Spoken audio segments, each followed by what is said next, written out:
सबको पता है। आप खुद ये देख लीजिए, इलेक्टोरल बॉन्ड्स जो आए हैं, हर जगह डरा धमका कर पैसा लेना, पैसा वसूलना। आप कंपनियों पे, जो कंपनियां विपक्ष को पैसा देती हैं, उन पर आप ईडी सीबीआई कर देते हैं। आप केस लगाते हैं, उसके बाद ईडी सीबीआई लगती है, वो आपको डोनेशन देने लगती है और केस खत्म हो जाते हैं।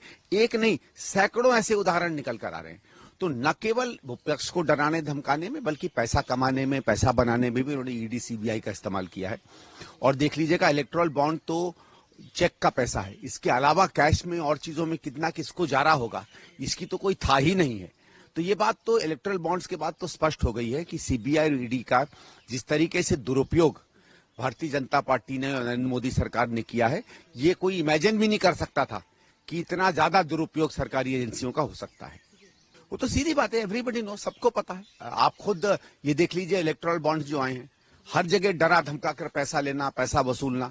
आप कंपनियों पे, जो कंपनियां विपक्ष को पैसा देती हैं, उन पर आप ईडी सीबीआई कर देते हैं।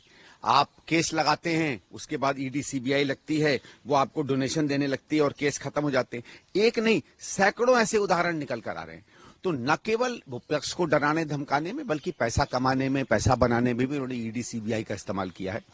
और देख लीजिएगा, इलेक्टोरल बॉन्ड तो चेक का पैसा है, इसके अलावा कैश में और चीजों में कितना किसको जा रहा होगा, इसकी तो कोई था ही नहीं है।